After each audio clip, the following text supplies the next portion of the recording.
तुम्हारी तो औकात ही नहीं है कि तुम किसी भी ड्रैगन को वश में कर सको। राजकुमारी प्रियंका अपने ड्रैगन पर बैठकर राजकुमार क्षितिज का मजाक उड़ा रही थी। राजकुमारी प्रियंका के शब्द तीर की तरह क्षितिज के दिल में चुभ रहे थे। राजकुमार क्षितिज अपनी गर्दन झुकाए चुपचाप सुनता रहा। तभी उसकी बड़ी बहन अमृता आगे आई। क्या तुम जानती हो तुम किससे बात कर रही हो? 10वें स्तर के शक्ति का मालिक, नवांगन साम्राज्य के भावी सम्राट राजकुमार क्षितिज है ये। लगता है तुम दोनों मुझे हंसा हंसा के मार डालोगे। ये लाचार इंसान और 10वें स्तर के शक्ति का मालिक, ये तो 0 स्तर का 5 साल का बच्चा लग रहा है। उसकी ये बात सुनकर अब अमृता भी चुप हो गई, क्योंकि उसकी बात सही थी। राजकुमार क्षितिज 10वें स्तर के शक्ति का मालिक था, लेकिन अब वो बस एक 5 साल के बच्चे की तरह बन गया था। उसकी सारी शक्तियां 0 स्तर पर आ चुकी थी। और भावी सम्राट, वो भी नवांगन साम्राज्य का। वो साम्राज्य बचा भी है। अग्नि ड्रैगन ने तो उस पूरे साम्राज्य को जलाकर राख कर दिया है। तो ये आपके सम्राट किस पे राज करेंगे? कोयले के ढेर पर। प्रियंका और जोर से हंसने लगी। उसके साथी भी अमृता और क्षितिज पर हंसते हुए वहां से निकल गए। मुझे तो अपना ड्रैगन मिल गया, मैं तो चली। तुम दोनों भी निकल लो, तुम किसी ड्रैगन को वश में नहीं कर पाओगे। अमृता कुछ कहना चाहती थी, लेकिन क्षितिज ने उसे रोक दिया। प्रियंका अपना ड्रैगन लेकर वहां से निकल गई। मुझे क्यों रोका क्षितिज? अभी उसका मुंह तोड़ देती। कितनों को मुंह तोड़ेगी दीदी? उसने जो कहा वो सही भी तो है। हमारा पूरा साम्राज्य, हमारा पूरा परिवार उन 2 ड्रैगन्स ने जलाकर राख कर दिया। अमृता को वो दिन याद आया। कितनी खुशी का दिन था। अमृता की सगाई थी। महाराज नरसिंह ने पूरे नगर को दावत दी थी। पूरे नगर की जनता इस सगाई के लिए आ गई थी। पूरा नगर फूलों से सजा हुआ था। ढोल नगाड़े बज रहे थे। अमृता के अलावा क्षितिज की 4 और बहनें थी। सभी खुश थी। तभी एक आग का गोला कहीं से आया और बीचों बीच आ गिरा। जोरदार धमाका हुआ। चारों तरफ अफरा तफरी मच गई। अग्नि ड्रैगन ने हमला कर दिया है। एक सैनिक चिल्लाता हुआ महल के अंदर गया। तभी महल के पीछे से 2 विशालकाय ड्रैगन आते हुए दिखे। उनका शरीर ऐसा था मानो वो आग से ही बने हो। सभी की नजरें उन 2 ड्रैगन पर पड़ी। तभी उन दोनों ड्रैगन ने एक साथ फुंकार मारी। दोनों के मुंह से आग के गोले निकले। आग के गोले जिस जगह पर गिरे वहां धमाका हो गया। महाराज नरवीर सिंह अपनी तलवार और कुछ सैनिकों के साथ लड़ने के लिए जाने लगे। तभी क्षितिज भी अपना भाला लेकर साथ में आने लगा। क्षितिज, तुम अपनी बहनों को लेकर किसी सुरक्षित जगह पर चले जाओ। नहीं पिताजी, रणभूमि छोड़कर भागना ये क्षत्रिय धर्म नहीं होता। क्षितिज, ये अग्नि ड्रैगन बहुत बलवान है, हम इनका सामना नहीं कर सकते। मैं 10वें स्तर का योद्धा हूँ पिताजी। ये ड्रैगन की शक्ति 30वें स्तर जितनी है। तुम यहाँ से जाओ और अपने आप को इनसे भी ज्यादा बलवान बनाओ। तभी एक ड्रैगन उनकी तरफ आया और एक फुंकार भरी। उसके मुंह से निकला आग का गोला उनके तरफ आने लगा। महाराज ने तुरंत ही क्षितिज को दूर धकेल दिया। क्षितिज दूर जाकर गिरा। तभी वो आग का गोला आकर महाराज पर गिरा और अगले कुछ ही पलों में महाराज और उनके सैनिक उस आग में जलकर राख हो गए। क्षितिज भी उस समय बेहोश हो गया। नहीं! चिल्लाता हुआ क्षितिज उठकर बैठ गया। उसने आसपास देखा तो वो किसी टूटी फूटी झोपड़ी में था।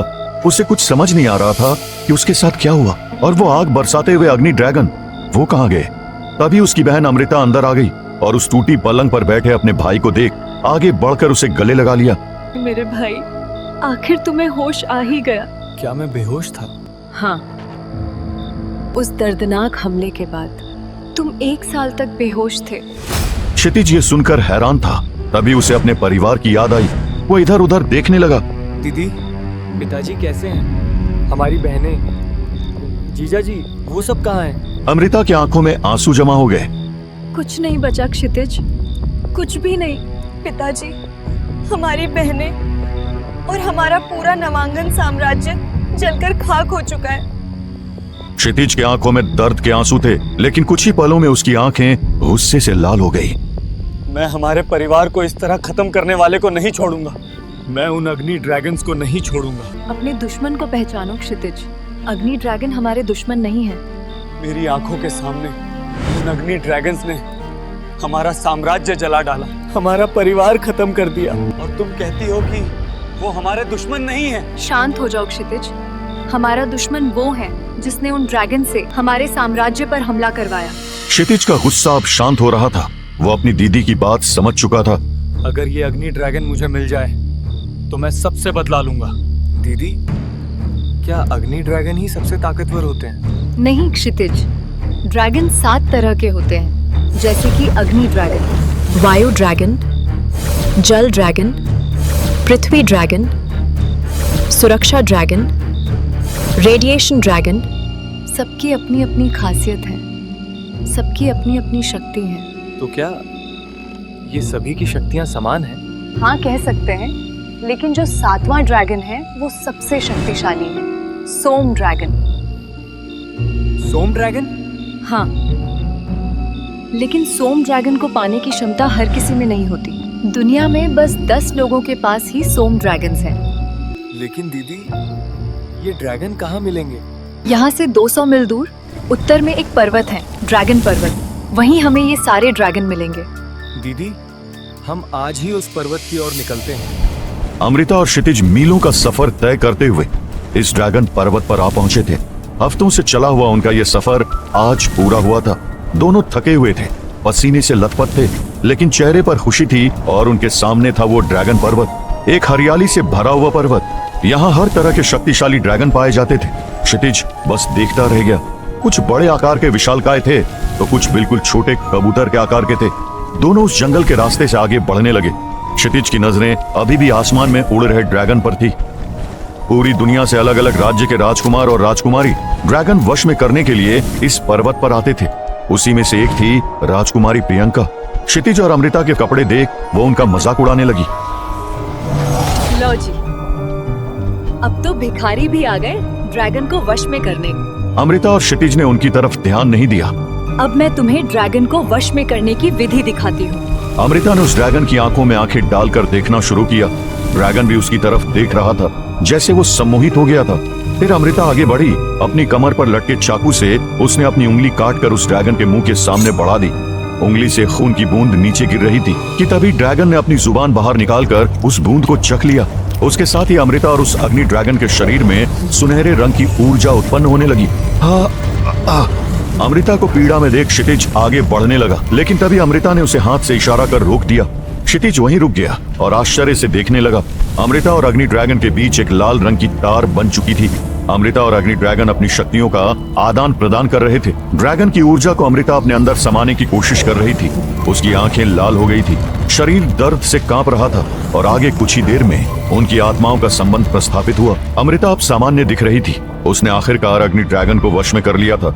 उसने मुस्कुराते हुए क्षितिज की तरफ देखा और फिर प्रियंका की तरफ देखा। प्रियंका चुप हो गई थी। बधाई हो दीदी, आपने अग्नि ड्रैगन को वश में कर लिया। अमृता ने खुश होते हुए कहा। चलो भाई, अब तुम्हारी बारी है। क्षितिज ने चारों ओर देखा। बहुत सारे छोटे बड़े ड्रैगन के बीच वो दोनों खड़े थे। वो एक ड्रैगन की तरफ बढ़ा, लेकिन वो ड्रैगन उसे देखते ही पंख झटकते हुए वहां से उड़ गया। दीदी, ये तो उड़ गया। प्रियंका अपने ड्रैगन पर बैठकर क्षितिज को देख रही थी। ड्रैगन के उड़ते ही वो हंसने लगी। क्षितिज, तुम उस लड़की पे ध्यान मत दो, अपनी कोशिश जारी रखो। तुम्हारी काबिलियत के अनुसार तुम्हें तुम्हारा ड्रैगन जरूर मिलेगा। तुम्हारी तो औकात ही नहीं है कि तुम किसी भी ड्रैगन को वश में कर सको। क्षितिज ने दूसरी ओर देखा। वहां एक हरे रंग का ड्रैगन था। वो उसकी तरफ बढ़ा, लेकिन वो ड्रैगन भी क्षितिज को देखते ही वहां से उड़ गया। राजकुमारी प्रियंका हंसते हुए वहां से चली गई। पता नहीं क्यों क्षितिज जिस भी ड्रैगन की ओर बढ़ रहा था वो ड्रैगन भाग जाते थे। ऐसा करते करते पूरा दिन चला गया। इसी कोशिश में क्षितिज के पैर के अंगूठे को चोट लगी थी और खून बह रहा था, लेकिन उसे इसकी कोई परवाह नहीं थी।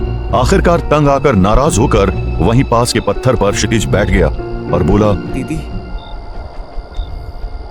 मेरी शक्तियां समाप्त हो चुकी हैं। लगता है मेरे नसीब में शायद कोई ड्रैगन नहीं है। अपनी कोशिश जारी रखो, मैं रात में रुकने के लिए एक झोपड़ी बनाती हूँ। अमृता वहां से चली गई। क्षितिज पत्थर पर बैठकर आजू बाजू वाली जगह देखने लगा। तभी अचानक एक मुर्गी के चूजे के जैसा एक सफेद रंग का ड्रैगन का बच्चा उसके पैरों के पास घूमने लगा।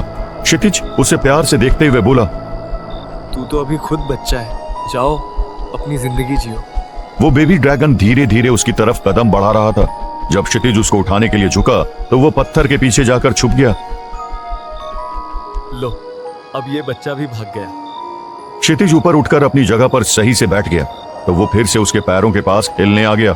थका हुआ क्षितिज उसी पत्थर पर ही लेट गया। उसकी आंख लग गई। वो बेबी ड्रैगन क्षितिज के पैरों में खेलते खेलते बहते हुए खून को अपनी छोटी सी जुबान से चाटने लगा। क्षितिज को नींद में ऐसा लगा कि उसके अंदर एक अजीब सी शांति आ गई है। उसे अपना शरीर हल्का महसूस होने लगा। उसके अंदर ऊर्जा संचार होने लगा। तभी वहां अमृता आ गई। उसने उस बेबी ड्रैगन को क्षितिज के पैर के पास उसका खून चाटते हुए देखा। क्षितिज चौंक कर उठा। उसने देखा कि अमृता उस सफेद बेबी ड्रैगन को डर कर देख रही है। क्या हुआ दीदी? क्या इस बेबी ड्रैगन ने तुम्हारा खून चाटा? क्षितिज ने अपने अंगूठे की तरफ देखा। उसकी चोट पूरी तरह से ठीक हो चुकी थी। शायद हाँ दीदी, लेकिन हुआ क्या? ये कोई आम ड्रैगन नहीं है। ये ड्रैगन जाति में से सर्वोच्च जाति का सर्वशक्तिशाली सोम ड्रैगन है। क्षितिज के पैरों तले जैसे जमीन खिसक गई थी। वो तो बस कोई भी एक सामान्य ड्रैगन को वश में करने आया था, लेकिन उसके सामने अब सोम ड्रैगन था। अब क्या होगा आगे? क्या सोम ड्रैगन के साथ क्षितिज के आत्मा का संबंध बन चुका है? आखिर वो शत्रु कौन है जिन्होंने क्षितिज के परिवार को, साम्राज्य को तबाह कर दिया? आगे की कहानी जानने के लिए देखें अगला एपिसोड सिर्फ पॉकेट एफएम के यूट्यूब चैनल पर। और ब्रह्मांड का रक्षक के सारे एपिसोड्स को सुनने के लिए डिस्क्रिप्शन में दी लिंक से डाउनलोड करें पॉकेट एफएम ऐप।